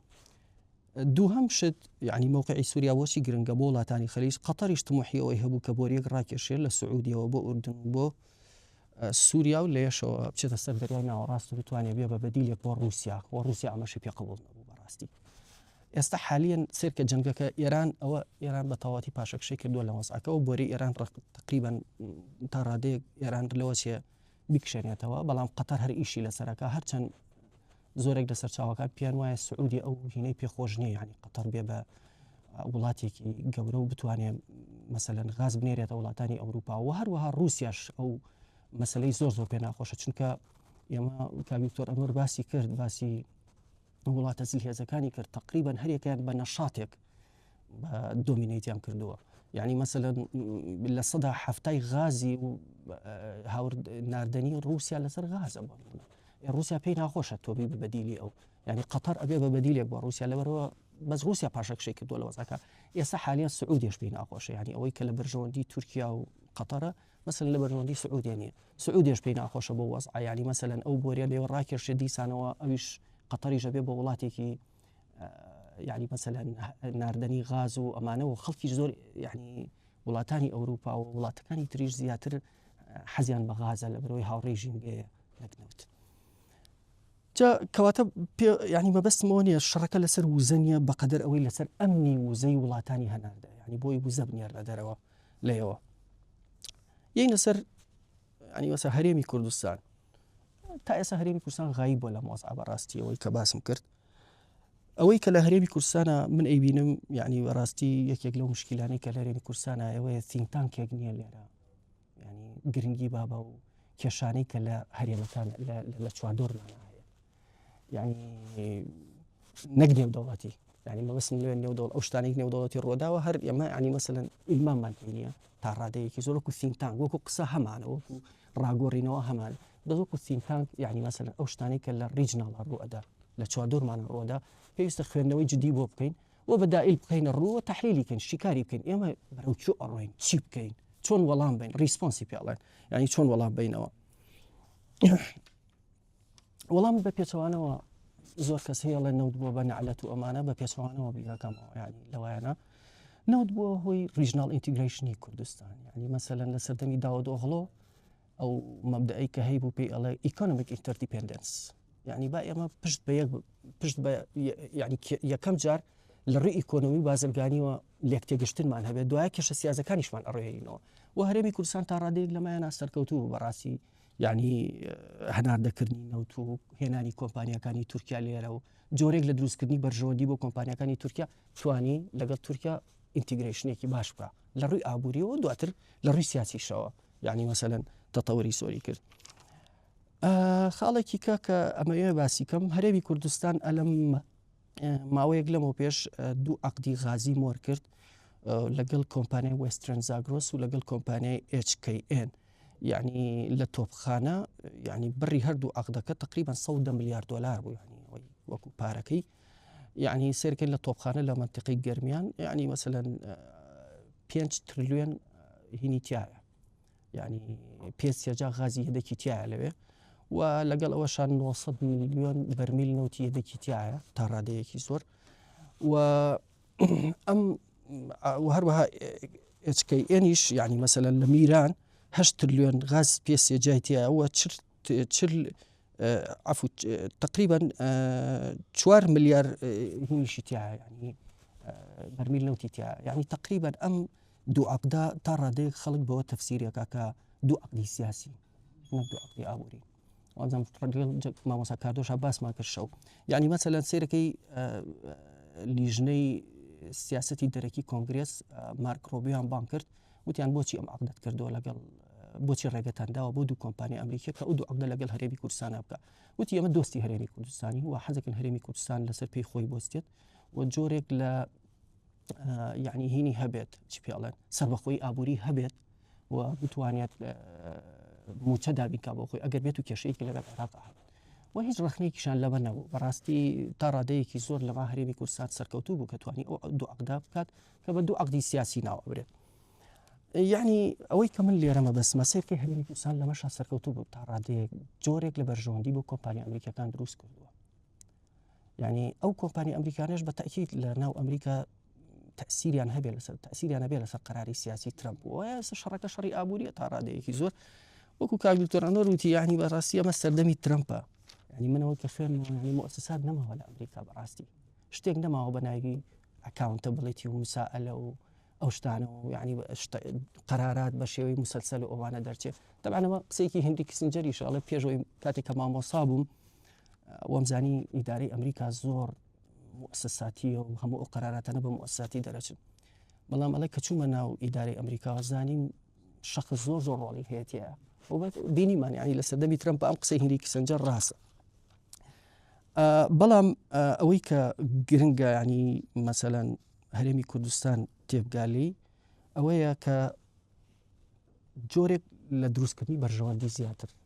بۆ کۆمپانی ئەمریکیەکان کشانەوەی ئەکسۆن مۆبیل لێرە مشکلە بوو بەڕاستی ئەوەیە هەرێمی کوردستان ئیشی لەسەر ئەوە کردایە کە ئەکسۆن مۆبیل نەکشێتەوە چونکە ئەکسۆن مۆبیل یەکێکە لە گەورە کۆمپانیەکانی نەوت ئەمە کارتێکی بەهێز بوو بەدەست هەرێمی کوردستانەوە کە ئەم فرسەتەی لەدەست دەرچوو و هەرێمی کوردستان ئەبێت تێبگال لەوەی کە مەسەلەی ڕۆژئاوا ئێستا ئاوا گوزەریات سێرەکەی ئەمریکا زۆر باکی نیە بەڕاستی و ئەوەشی لە 2007 ڕویا لە کەرکووک هاتنەوەی سوپای عێراقۆمان سێرەکەی ئەمریکا مووقفێکی وای نەبوو بەڕاستی یعنی لەو شوێنە یعنی ئەوەی کە ئێمە لێرەمە بەسمانە ئێستا نەوتیش لە ڕێگەی سۆمۆ ئەفرۆشێ و پارەکەی ئەچێتەوە سندوقی گەشەپێدانی عێراق لە ئەمریکا بەڕاستی و بەدەست ئەمریکایە یعنی بەڕاستی من ئەوەی کە مەبەستمە لێرە دروستکردنی بەرژەوەندی چۆن ئەبێت بۆ ئەمریکا لێرە یعنی تاکە کۆنکلوژنی من ئەوەیە و خۆم وەڵامێکی وان پێێنێ بەڕاستی یعنی ئەمەیە وەڵامەکە لە دیسکەشنەکەەوە وەرگرم و زیاتر دیبیتی بکەین یعنی ئەو تاوەکو تۆ بەرژەوەندی بۆ ئەمریکا دروست نەکەی بەڕاستی مهددیت کۆتایی پێێنم سپاس دەست خۆش زۆر سپاس مەمنون ئەچمە لای مامۆسابینەر ئەمانەوێت لە سیاسەتی دۆناڵد ترامپ تێبگەین بەو بابڵین بزوێنەرەکانی ئاخۆت ئەو فاکتەرانەی کە لە پشتی دۆناڵد ترامپەوەی ئایا دۆناڵد ترامپ ئەو بڕارانەی کە ئیدا تا چەند بابڵین پەیوەندی بە مؤسساتی ئەمریکیەوە هەیە تا چەند یاخود هەر لە خودی ئێرانە ئەگەر سێرکەین ئەو سیاسەتی کە دۆناڵد ترامپ هەیەی چەند بەرزبوون و زیمبوونەیەکی تایە چۆن لەم سیاسەتە تێبگەین بۆ ئەوەی کوردانی ڕۆژهەڵات زیاتر لەوە تێبگەن کە سیاسەتی دۆناڵد ترامپ بە جۆرێکە کە ئەکرێت ئەم جۆر ئەکادیمی لێ بخوێنرێتەوە زۆر سپاس بۆ سنتەری توێژینەوەی سبەی بۆ ڕێکخستنی ئەم گفتوگۆیە و زۆر خۆشحاڵم لەگەڵ مامۆسایانی بەڕێز کە لێرەم ڕاستی ئێستا پرسیارێکی جەوهەری لە ناو فەزای سنتەری توێژینەوەکان میدیانەوە دەوڵەتیەکان میدیان ناوخۆی و هەرێمیەکانە هێویشەوەیە کە پرسیارەکە ئەوەیە ڕژێمی ئیسلامی ئێران دەڕوخێت یاخود behavioral change واتە ڕەفتاری دەگۆڕێ ئەم ڕژێمە ئەمە ئەو پرسیارەیە کە زۆربەی توێژەر و نووسەر و ڕۆشنبیر و سەحەفی و لایەنەکان بە گەورە تا بچووک خەریکن بۆ ئەوەی وەڵامی ئەوە وەرگرن و ئایا پرسیارێکی تریژێتەکایەوە ئایا ئەمریکا تا چەند دەسوەردان دەکات لەم بابەتەدا ئێمە بۆ وەڵامدانەوەی ئەمە ئەگەر بەوردی سەیرێکی ئیدارە جیاوازەکانی پێشووتری ئەمریکا بکەین و دەسوەردانەکانیان سروشتی دەسوەردانەکانیان لە ڕۆژهەڵاتی ناوڕاستە ئێمە بینیمان لە سەردەمی جۆرج بوشی کوڕا بە بیانووی پەرەنگاربوونەوەی تیرۆر و ڕزگارکردنی عێراقەوەی کە پێدەوترێت ڕزگارکردنی عێراق یاخود داگیرکردنی عێراق ئەم دەسوەردانانە هەبوو دواتر لە ئیدارەی ئۆبامایە مەسلەی لیبیامان هەبوو مەسلەی بەنگازیمان هەبوو کە دۆسیەکان پابند بوون بە دیموکراسی دواتر هاتینە ئیداری یەکەمی ترامپ دەسوەردانی ئەمریکی لە ڕۆژهەڵاتی ناوڕاستە پەیوەست بوو بە دروستکردن و ڕاگەیاندنی ئیبراهیم ئەکۆرد یان ڕێکەوتنی ئەبراهیمی کە نۆرمەلایزی ئیسرائیلی لەگەڵ کۆمەڵێک وڵاتانی ڕۆژهەڵاتی ناوڕاستا کردەوە. دواتر هاتینە سەر ئیدارەی بایدن بابەتەکە هاتە سەر شەڕی غەزە و ئیسرائیل و مافی مرۆڤ. بۆیە بە درێژایی ئەم دوودەیە کە هەیە دەسوەردانەکان جێی مشت و مڕند لە ناوخۆی ئەمریکا و لە دەرەوەی ئەمریکاش، بەڵام ناوچەی ڕۆژهەڵاتی ناوڕاست ناوچەیەکی ڕاکێشەرە، ناوچەیەکە بەردەوام ناسەقام ژیری و ئاڵۆزیتیایە کە هیچ ئیدارێک لە ئیدارەکان نەیتوانیەوە بە تەواوی خۆی لەم دەسوەردانانە و دوور بخاتەوە یاخود ئەم دەسوەردانانە نەکات. بۆیە ئەگە بینەوە سەر پرسیارەکە ئێستا لە ئیداری دووەمی ترامپین، بەڵام شێوازی دەسوەردانی دۆناڵد ترامپ جیاوازەوە بەراورد ئیدارەکانی پێشووتر. ئەگەر ئیدارەکانی پێشووتر بۆ مەسلەی دیموکراسی و مافی مرۆڤ و مافی ئینسان و هاوکاری و هاریکاری نێودەوڵەتی بوو بێت، ئێستا ئەم بابەتە بۆتە مامەڵەیەکی ترانزاکشناڵ ئەوەی کە هەیە. دۆناڵد ترامپ بە شێوەیەکی ترانزاکشناڵ مامەڵە لەگەڵ ڕۆژهەڵاتی ناوڕاستە ئاکات. ئەمەش مانایەوەیە کە تۆ نرخی تێچوونەکەت چییە بەرامبەر بەو داهاتەی کە وەریەگری، یاخود چی بەدەستدێنی بەرامبەرەوەی کە ئەیدەیت. ئەگەر سێریکی دۆناڵد ترامپ بکەین بۆ نمونە ئەو بەبێ جەجمنت بەبێ هیچ ئەوەی کە قەرارێک لەسەر شخصەکان بدادیە بە شێوەیەکی مامەڵەیەکی بازرگانی مامەڵە لەگەڵ دۆسیەکان ئاکات. بۆ نمونە پێشتر لە ئیداری بایدنە بەردەوام باسی خاشقچی بوو، پەیوەندی نێوان ئەمریکا و سعودیە زۆر خراپ بوو، بەڵام ئێستا دۆناڵد ترامپ هاتووە بە بۆنەی فرۆشتنی چەک و تەقەمەنی و بە بۆنەی ئەو هەموو پارەی کە دەستیەکەوێت لە مەسلەی ئینەرژی و لە مەسلەی نەوتە هاتووە بەبێ جەجمنتێک ئەم پەیوەندی فراوان کردو. ئەگەر باسی وڵاتانی کەنداوی بکەین لەوانە قەتار یاخود ئیمارات یاخود وڵاتەکانی تر ئەو یەکەمین سەردانەکانی بۆ وڵاتانە بوو توانی کۆمەڵێک پارەی زۆر بباتە وڵاتەکەی خۆیەوە و عقد دروست کات لەگەڵ ئەم وڵاتانەدا. بۆیە بەڕاستی تا ئێستا ناڕوونیەکەیە لەسەرەوەی کە ئایا مەسلەی ئێران چۆنە بێت بۆ لە مەوضوع. بەڵام ئەگەر ئێمە سەیریکی ئەوە بکەین دەبێت تەحلیلێک دەبێت شیکردنەوەی بۆ ئەوە بکەین لەسەر سێ ئاست کە ئەم سێ ئاستەش پەیوەندی بە ناوخۆی ئێرانەوە هەیە، پەیوەندی بە جەوی ئیقلیمی ڕۆژهەڵاتی ناوڕاستەوەیە لەگەڵ ئاستێکی نێودەوڵەتیە. لە ئاستی ناوخۆیدا ئێمە ئەگەر سەیری وڵاتی ئێران بکەین، ئێران وڵاتێکی دیپستیتی هەیە، ئێران وڵاتێکی قوڵە، ئەنجومەنی ئاینی هەیە، سوپای قودسی هەیە، سوپای بەسیجی هەیە، ئەنجومەنی سیاسی هەیە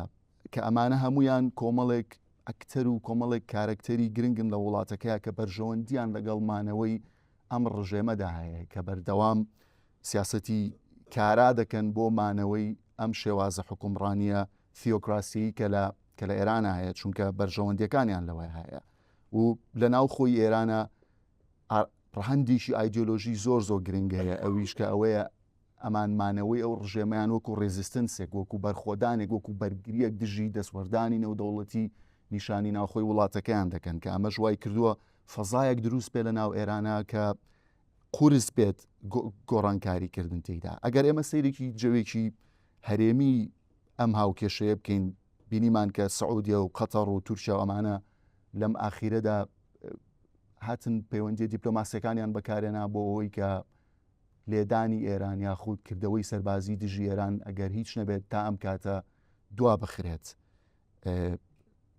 ئەمە ئەوە نیشانەدات کە کەمبوونەوەی خواستێکی هەرێمی هەیە بۆ ئەوەی کە ئێران گۆڕانکاریەکی گەورەی تێدا ڕوودات. ئەمەش بە بۆنەی ئەوەی کە ئەوان ترسیان لە ماس ئیمیگریشن هەیە لە ناوچەکە ئێران نزیکەی 90 ملیۆن هاوڵاتی هەیە لە وڵاتەکەدا. ئەگەر ئێران بتەقێتەوە ئەم 90 ملیۆن هاوڵاتیە بەرەو کوێ ڕۆن؟ دیارە وڵاتانی ڕۆژهەڵاتی ناوڕاست و دراوسەکانی ئێرانێکێکن لە سەرەکیترینە وڵاتانە و ئەمە تەنها پەیوەندی بەوە نیە، پەیوەندی بەوەشەوە پەیوەندی بە نرخی ئینەرژی و مەسلەی هەناردەکردنی نەوت لە ڕۆژهەڵاتی ناوڕاستەوە بۆ گلۆبال ئینەرژی مارکێت، واتە بازاڕی ئینەرژی نێودەوڵەتی. ئایا ئەمە کەمی دەکاتەوە لە حاڵەتێکا ئەگەر کردەوەی سەربازی بکرێت؟ بێگومانەمانە هەمووی لە هاوکێشەکەدا هەن. لە ئاستێکی ترە ئاستە نێودەوڵەتێکەیە ئەگەر بۆ نمونە گۆڕانێکی وا گەورە لە ئێراندا ڕووبدات ئایچێ ئیسفادە لەم مۆزعاکات ئەگەر ئێران نەوێت دەست پێشخەریەشی زۆر گەورە و فراوان بکات و بێتە ناو شەڕەکەەوە ئایا چێ دێت لەم حاڵەتەدا یا رووسیا دێت یاخود چین دێتە ناوچەکەەوە بۆیە ئەم ترسە نێودەوڵەتیەش لە ئێستادا لەلایەن ئەمریکیەکانەوە باس دەکرێت بەڵام لە هەمان کاتان نەبوونی ئەڵتەرنەتیڤێکی ناوخۆیی هەبوونی ئەوەی کە ئێستا لە ئەمریکا بەرە و هەڵبژاردنە میت تێرمەکان دەڕۆین وردە و دۆناڵد ترامپ پاپولارێتی وردە نزم بۆتەوە بە تایبەت لەو بوارانەی کە باسی شەڕکردن و دەسوەردانی شەڕ و ئەو جۆرە شتانەیە بۆیە ئەمانە هەمووی پرسیارەکانی قورستر کردوێتەوە و تا ئێستا وەڵامێکی ڕوون لەلایەن واشنگتنەوە نییە کە ئایا داهاتووی ئەم پەیوەندیەی ئەمریکا لەگەڵ ئێرانە چۆن دەبێت بۆیە من بۆ ئەمەوێت کۆتایی پێبێنم کە ئایا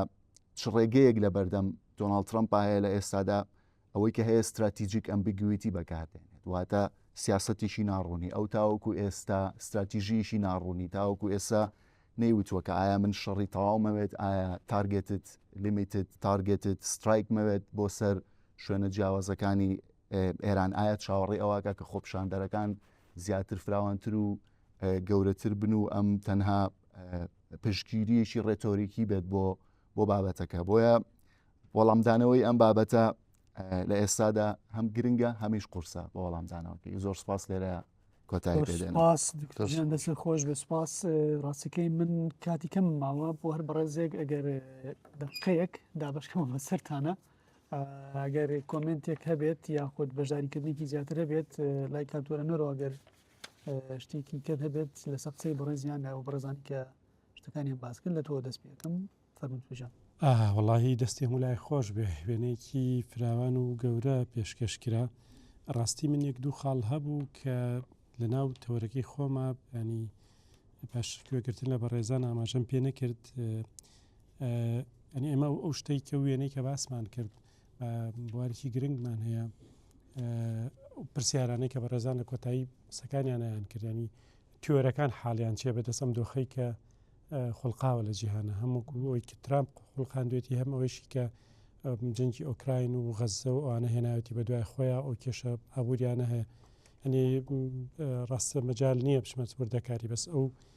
سێ تیۆر زۆر ململانەیەکەن کە خوێندنەوە بۆ خۆراوەتی ناڕاست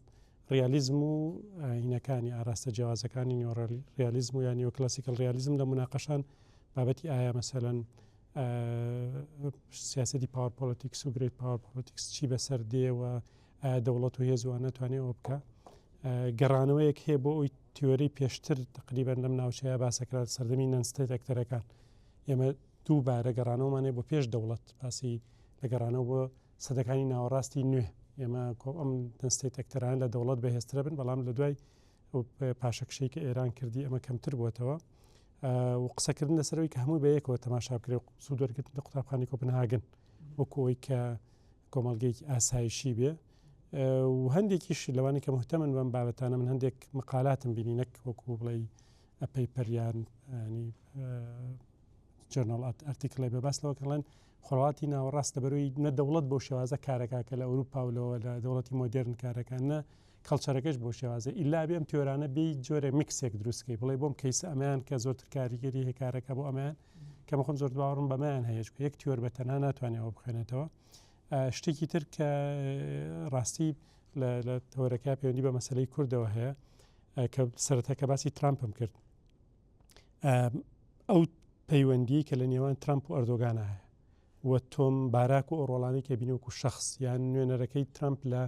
لە غەزە ویتکۆف یعنی ئەمانە واکە کە موسسات لە ئەمریکا ڕۆڵیان چییە ئەفکار ڕۆڵیان چییە بۆیە ئەو قسەی کە لێرە ماسیکەمەوەە ئەمە هەمیشە گفتوگویەکمان هەیە لەسەر ئاستی سیستمە سیاسەکان و پەیوەندی نێودەوڵەتیە لە نێوان سێ فاکتەرە کامیان زۆرتر توانای خوێندنەوەی هەیە کاریگەرە ئەمە باس لە پەیوەندی تاکە کەسەکانەکەین وەکو سەرکردەکان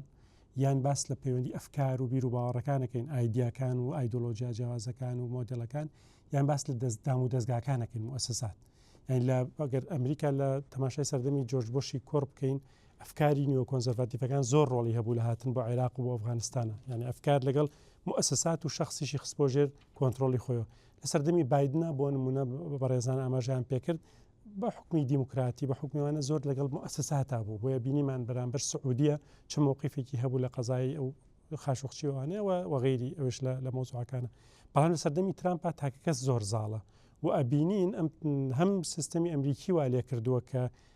قسە لەسەر تعدیلی دەستور ئەکرێ قسە لەسەر هەر لە دووبارە خۆ هەڵبژاردنەوەی جارێکی ترۆ مافی ئەوەی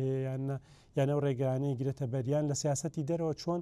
تەنانەت وەزارەتی خارجی تقریبان تووشی شەلل کردووە یان مؤسساتی تر بە نوێنەر کارەکە و نوێنەرەکانش دێنێت لەو خەلفێتە بیرۆکراتی سیاسی واشنگتن نایەنێ کەسی سەرمایهدار و کەسێکی ناسیاسی بۆ شێوازێک کە باسەکرێت زۆر جار دێنێتی بۆی ئەم زاڵبوونی لایەنی تاکە کەسیە کاریگەری هەیە و ئەمەش وایکە ئەگەر لە تورکیا ئەگەرم پەیوەندی نێوان ئەو ئەردۆگان و ئەمانە بڕوات لەوانەیە کاریگەری سلبی هەبێ لەو زۆنەی کە تورکیا تیا مسەیتراکە توێش خۆرە ئاوا و هینش ئەگرێتەوە تورکیا ئەگرێتەوە و ئەگەر لێدانی ئێرانیش لەسەر ئەساسی ئەمە ئەبێ چاوەڕوان بکەین چی پەیوەندیەکی شخصی لێرە دروست ئەبێ کایکە کاریگەری لەسەر هەرێمی کوردستانیش و لەسەر ناوچەکانی ئێران خودی ئێرانیشە بێ بەینەوە بە ناوچە کێشەی کورد لە ئێرانە چی بەسەرد خۆش بێت وتۆژیان سپاسەوە من دەستخۆشی لە برادرانەکەم کاتەکاتم بە برادرانی زۆر سپاس وەڵام من لەسەر کۆی کۆمەڵە پرسیار هەیە بەڵامیتر عادەتەنەوە نیە لەم دقەیار فریا واکەین بەسەر خێرای عەرزکەین لەسەر ئەوەی دکتۆر ڕابەر زیاتر کۆمنتم هەیە بەڕاستی کۆمەڵی خاڵ ئاماژە بوو بۆ مەسلەیەوەی کە بۆچی مەسەلەن کورد ئاوە موحد نییەوە کۆی کە هەیە پێم وایە بەشێکی زۆری دابەشبوونی کۆمەڵایەتی ناو خۆمانە کە ئێمە ئەو بەدەرە دابەشبوونە سیاسەکە کە تازەیە چکە من باسی دەوڵەتەکەین بەڵام دابەشبوونێکی کۆمەڵایەتیمان هەبووە لە ڕووی عەشایری ئەوانەوە حتمەنەوە ڕۆلی کاریگەری هەیە لەم بابەتەیە خاڵێک تر کە من حەزم کرد ڕاستی ئاماژەی پێ بکەم کە کەم ئاماژەی پێکرێت ڕۆلی ئاین لە دروست نەبوونی دەوڵەت یان دروستبوونی دەوڵەتە ئێمە ئەزاین عەرەب لە ئێمە دابەشتر بوون بەڵام کاتێک بۆ نمونە وەک دەستیان بە قەزەی دینەوە گرت توانیانە و داگیرکاریە گەورەیە بکەن و حتا تەنانەت ئیمپراتۆرێتی گەورە بەخۆیان بنیاد بنێن ئێمە نەمانتوان ئێمە بە دوو خاڵ نەمانتوانی سوود لەوە وەربگرین بە خاڵێکیان لەبەرەوەی ئێمە خاوەنی لە ئیسلامە تقریبان عەرەب خۆیان زاڵ کرد وەکو شوناس لەبەرەوە هەرچی چوو توانیانەوە هەرچی چووەناوە توانیان ئێمە نەمانتوانین لەمە سوود ببینین ئەمە یەک دووش ئاین حتا تەنانەت لە ئەوروپاشە بنمونە ئەوەی کە دەوڵەتی دروست کرد لە وێستفالیاوە پێشتر لەگەر سیرکردن قەزی ئاین بوو دابەشبوونە ئاینەکان بوو ڕاستە ڕووی سلبیەکەی بوو بەڵام دەوڵەتی دروست کرد ئێمە کەمتر لەسەر ئەمە قسەمان کردووە کە پێم وایە ئاینی زەردەشتی ڕاستە لای ئێمە هەبووە بەڵام هەر پێچە پێکاتی ئاینی زەردەشتی زۆر کۆکەرەوە نەبوو بێت بەو شێوازەی کە هەیە ئەنی تۆ بۆ نمونە خاڵێکی کۆتایی هەر بنمونە هەر کە عەرەب بوون بە خاوەنی ئاینی ئیسلام تۆ نەتەوە کۆمەڵە مؤسسات پێک دێ پێوترێ مؤسساتی دینی و فقهی و دانیشین بەیەکەوە و شار دروستکەین و گەورە بین و فکرمان گەورە بێ و ئەمانە بنەمای دەوڵەتن کە ئێمە ڕاستی هەم شاخ دابەشی کردین ئیسلام بەخۆی وەکو پرۆژەی دەوڵەت فراوان بووی بەتەکێت یعنی ئێمە هەم وەکو شاخەکان دابەشیان کردین چکە منتیقەکەمان شاخاویە هەم وەکو دابەشبوونە کۆمەڵایەتێکەش عەشایریان زۆر دابەشین و لە هەمان کاتیشە هەم ئاینێکمان نەبووە کات توانە کۆمان کاتەوە بێکەوە خۆش بێت زۆر سپاس کای تۆ سەرفەرم زۆر سپاسان ئەەکەم دەستان خۆش بێ وەڵاهی من تەنها یەک شتم هەیە ینی لە کۆتایی شتێکم وروژان وتم ئایا توانین بەرژەوەنی بۆ ئەمریکا دروستکەین بەو نەوت و غازی کە هەمانە من ئەگەر وەڵامەکە نەخێر بێ لێرە بەڵام هەرێمی کوردستان ئۆپشنێکی کەی لە بەردەستایە توانێت تەسکە جیۆپۆلیتیکە تێپەڕێنێت ینی گیری خواردۆ لە بینی ئێران و تورکیا ئەتوانێت زیاتر ریجنال ئینتیگریشن بکات ینی لەگەڵ دەوڵەتانی خەلیجا بۆ نمونە هەرێمی کوردستان غازێکی زۆری هەیە لە منطقەی کۆرمۆر و تۆپخانە و ئەو کوردەمیر و ئەوانە ئەتوانێت قەتەر بێنێتەوە هاوکێشەکەەوە کە ئێستا حالیان قونسوڵێتی هەیە لێرەوە ینی من ناڵم تەجروبەی سووریا زۆر سەرکەوتەوە بەڵام بەڕاستی لە پاڵ تورکیا کۆمەڵی وڵاتی عەرەبیشی ئێنەوەتە ناوینەکەەوە توانیوێتی عەقد و هاوپەیمانی و دێکتێگەشتنی ئابووری بکات و لە پاڵ قەتەریشە بۆچی وە با سعودیەش بێتە پێشەوە کەویش تەجروبەیەکی زۆری هەیە لە مەسلەی پیترۆکیمیایەتەوەمانە ئەمە یعنی ئەگەر نەمان توانی بەرژەوەندی بۆ ئەمریکا دروستکەین ئەتوانین بەرژەوەندی بۆ هاوپەیمانەکانی ئەمریکا دروستکەین کە لە منتیقەکە ڕۆڵی سەرێکیان هەیە زۆر سپاس دەست خۆش بێت زۆر سپاس وڵایی هەر ویستم بەوە کۆتایی پێبێنم دووبارە ئێمە ئێستا لە دووڕیانەکەین نازانین ئایا پرسی ئێران بەرەو چووەڕوە ئایا دەڕوخێت وەکو ڕێژیم چێنج وەکەوەی کە هەیە یاخود behavioral change بێ ڕەفتاری سیاسی ئێرانی بگۆڕێت بۆیە لە هەردوو حاڵەتەکەیە ئەگەر بینەوە سەر کوردستان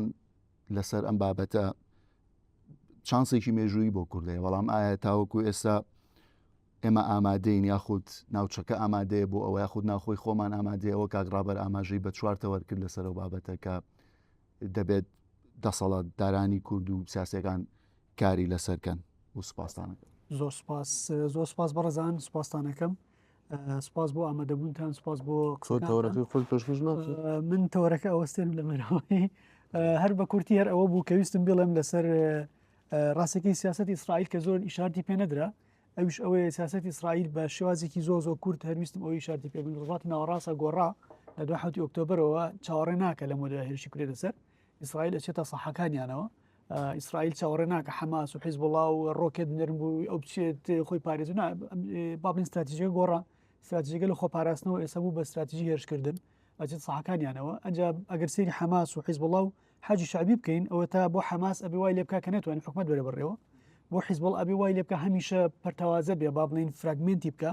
و لە ڕێگەی ئەمریکاوە هێرش با بڵین پاڵەپەستۆ بخاتە سەر حکومەتی لوبنانی بۆ حیزبڵا عفو بۆ حەشدی شعبی با بڵین پێکدادانێکی ڕاستەوخۆنیە لەگەڵ حەشدی شعبی ڕاستەکەی ئیسرائیل حەشدی شعبی تا ئێستا بۆ جۆرەی کە هەیە بەڵام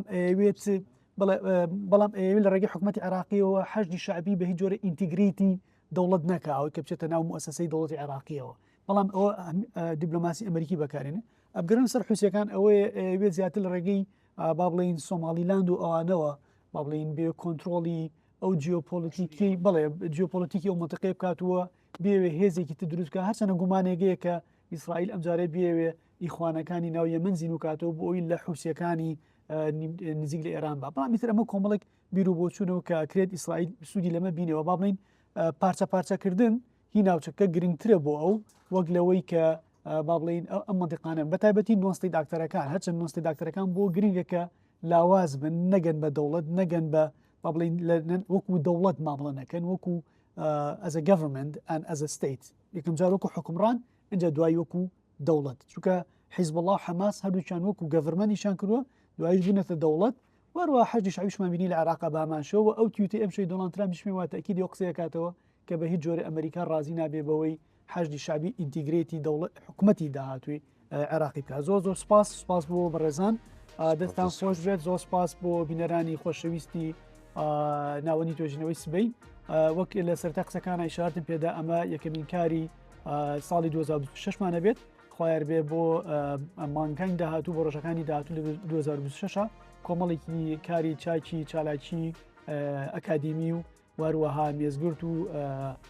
ئارتیکل ریسەرچ و بابەتانەمانە بێت و بە هیوای کاتی خۆش زۆر سپاس.